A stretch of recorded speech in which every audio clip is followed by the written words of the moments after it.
Here's another one. Coach Yak had this one today. He says, "Do you all?" This is a quote from Matt Mayoko. Here's the quote: "Do you all remember that condition that kept Brandon Ayuk off the practice field all through training camp last year? I kind of get the sense that something similar is cooking up with Jauan Jennings in his calf." Matt Mayoko, and then Coach Yak says, "Matt expects Jennings to hold in when he shows up to training camp next week." And this is how I feel about hold-ins. And I'm going to share the screen on this one. This is how I feel about hold-ins. And you tell me if you feel the same way. Hold-ins are simply greedier holdouts. That's how I feel. Yeah. A holdout is like, hey, man, I'm not going to show up. And if they fine me and I lose money in fines, so be it. I'm making a statement. A hold-in is just like, hey, all that, except I don't want them taking a penny from me. So I'm just going to show up and be an island unto myself and be a in-person distraction. And it's a hold-in is worse than a holdout. I'd rather have a holdout. At least a holdout, the player is saying, you know what? I'm underpaid and I'm willing to put some money on the line and risk losing something more to make my point. A hold-in is just like, I want more, and you're not getting a penny from me. You're not going to find me a penny. You're not going to cost me a penny. It's just a greedier holdout. Yeah, well, with the hold-in, yeah, they don't want to lose money. They don't want the fines to eat their contract. So I figured it's going to be a hold-in. I didn't think he's going to hold out because you're right. They don't want to lose money. With going to training camp. He's going to report. It's like when Marshawn Lynch was at the media day at Super Bowl. He says, "I'm just here so I don't get fined." That's literally what you're doing in training camp. You're just there so you don't get fined. Right. You go through the motions. And I remember last year we got the video of Ayuk coming out and he's dapping up. It was like the most viral video. Everybody used it. We got that video last year. I already know this year Jauan Jennings is going to be there. If he doesn't have his contract, we're going to get the video clip. It's going to go viral. Oh, my God. And people are – it's just unneeded. It's weird. It's a weird, awkward vibe. I just don't think we need this. Again, I love Jennings and I think he's a great player. And yeah, does he deserve more money? Maybe he does. But guess what? Like you said, you signed your contract last year. And at the same time, like if you go out there and you have the season that you think you're going to have 1,000 yards, which, it should be in the cards with PA, who knows when he's coming back, no Debo, you can take his targets, whatever. You're supposed to be the wide receiver one this year on this team. If you go out there and have a wide receiver one season, you're going to get paid. Like, you're going to get paid this season. So bet on yourself. And I know some people say, oh, well, he bet on himself last year, but he was a wide receiver 3. You can't sit there and say he wasn't. And I get it. He had to step up last year. But you're basically saying, like, okay, last year I was in my bag. I had to step up, and I carried this team last year. You did, but injuries happen. Like, I'm glad he did. I'm glad he showcased how good he can be. But again, you have to look at the league around him. How much do other teams value him? Do you think other teams value him like the way the Niners do? And I know Niner fans are going to say, oh, yeah, of course, because we're Niner fans and we love our players. We love our guys. But you got to take the Niner glasses off, Larry. And if you're a team outside looking in, do you really think Jauan Jennings is going to be a wide receiver one on your team? The answer is probably no for a lot of these teams. And that's a hard thing for a lot of fans to swallow because we love our players. We think they're the best. They're the greatest in the world. And they are to us. As Niner fans, yes. But other teams may not value him like the 49ers value him. And that's all I'm saying. So you might kick it around and see what you can get for him. Because you could still get Amari Cooper on the market.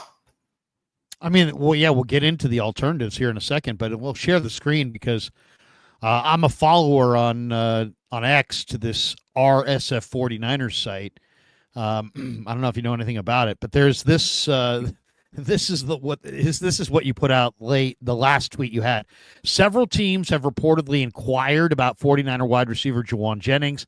However, the Niners said they have no desire in trading Jennings. This is according to Adam Schefter.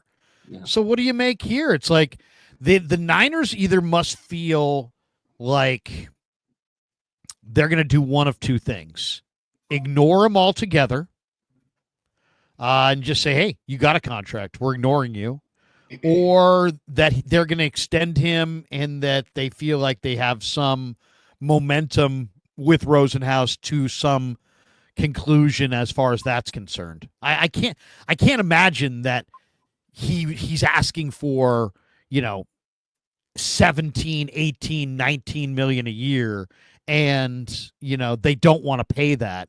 But then they're also telling all these teams that are calling, hey, we're not interested in trading him. It doesn't seem like it adds up. What do you make of the latest Schefter report that you put out there? It's definitely a rumored report. I mean, it's one of those weird ones where it's like, okay, teams, of course, there's going to be rumors right now that teams are inquiring. There's going to be probably people that have posted already. This team is acquired. This team is acquired. It's like when the 49ers are looking at the fans, right? When we sit there and they say, TJ Watt, he's requesting a trade, or Max Crosby. Remember early in the offseason, Myles Garrett. And of course, the 49ers are one of those teams that could possibly look into it. It's going to be the same thing, but you flip it in reverse. It's now Jennings is on the market or possibly going to ask for a trade next week if he doesn't get his extension, right? That's what he had told Schefter, that, look, I want to get paid. If I don't get paid, I will ask for a trade next week when training camp starts. That's what the whole deadline is. Now there's going to be reports of him. People have looked, people have asked, and I'm sure there's probably people doing due diligence right now. The 49ers brass is saying, oh, we don't want to trade. We want to make this work out. Because, again, Jennings gave him that timeline of, hey, let's work it out before training camp starts, which is next week. And I'm sure the 49ers right now are looking into making that work, right? They're trying to make sure that they don't go over the budget like we talked about, right? If they can get him to be 10 to 12, maybe with incentives, I think they'd be okay with that. Now, if it gets to the point where he's like, I want more than that, I want the 18, I want the 20, that's when the 49ers might start looking and saying, okay, we got to look at some of these inquiries and take them serious. So I feel like still in the early phases. Again, it just came out yesterday that he wants to be paid. And if he doesn't get paid, he said, trade me. So I don't think it's reached full tilt yet. It's still in the early phases. And I came to surprise to everybody yesterday, right? Now, if you looked at the report too, he says he has been trying to work out a deal. So we don't know how long he's been, trying to get this deal done with the Niners.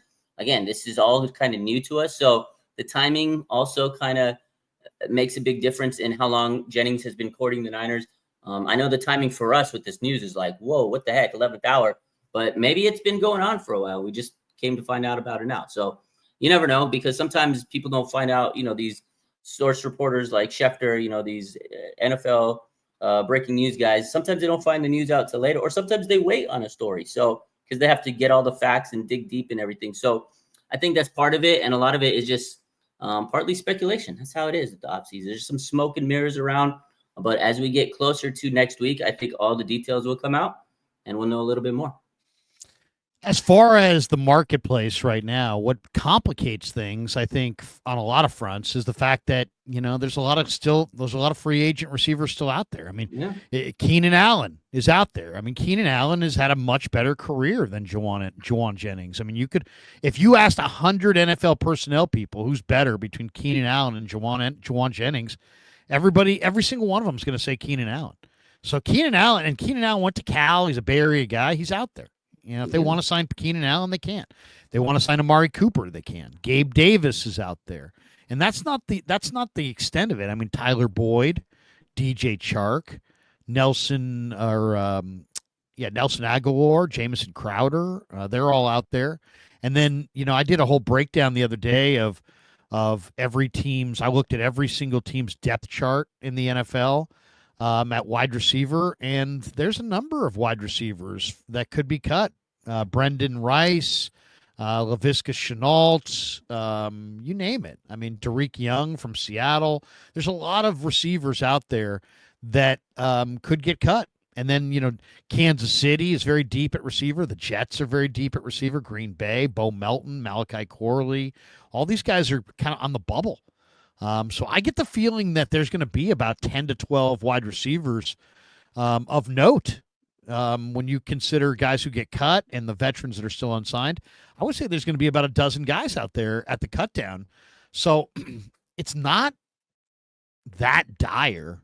And let me ask you this. What do you think of the Niners wide receiver core without Jennings? It's not good, Larry. It's Pearsall. Pearsall's a first-round pick. Okay, I wouldn't say it's not good. It's unproven. We're going into uncharted territory because we know Brandon Ayuk, he's cooked for a little bit. We don't know when he's come back. Let's say he misses 6-7 weeks. Okay, so that's 6-7 weeks without a wide receiver one. And when he comes back, Larry, how's he going to look? Because he just tore every ligament in his knee. So who knows what BA is going to be. So you minus him. You don't have Debo walking through that room. And as much as crap people want to fling on Debo, he was still a good receiver for us. And, you know, last year he had pneumonia and everything. So it's a little hard to come back from pneumonia. I've had pneumonia. So I'm going to give him a little flack there. He looks good for the Commanders. But anyways, okay, you don't have those two guys. You have Ricky Purcell, who's a first-round pick. Last year he had a lot of adversity getting shot. You give him a pass. But second year, can he take that leap? He's got a hamstring injury. Jacob Cowling, I think he has potential, but do you think he could go from a rookie to big-time 60, 70 targets? I don't know. And then Jordan Watkins, he hasn't stepped, he hasn't played it down in the NFL. So you have a lot of unproven guys. They have talent. Ricky Purcell, he's a first-round pick. He has talent. But can those three guys become elite wide receivers? And we got a tough division, you know, and I know people say the schedule is easy. You can't just keep banking on the schedule easy, because at some point when you start losing players, easy schedule, you throw it out the window, because then we become, you know, chasing teams, and you lose a game that you shouldn't have lost. So that wide receiver room is very unproven, and I get it. That's why Jauan Jennings is saying, or his agent, I should say, is saying, look, pay my guy. Drew Rosenhaus, he's notorious for that. So he's saying, pay my guy, because you guys have an unproven wide receiver room. And I see where he's coming from, taking advantage of the situation. So it would be smart if they went and got, even if they keep Jauan Jennings, go get an Amari Cooper, go get another depth guy, because you don't know if Jordan Watkins, if Jacob Cowling, those guys are going to ascend to where you think they are. Again, Niner fans, we put our Niner goggles on. Jacob Cowling is going to be a superstar. He's going to get 50 catches. Jordan Watkins is going to be a super rookie. You take those biases away, I don't know. You got to question it, Larry.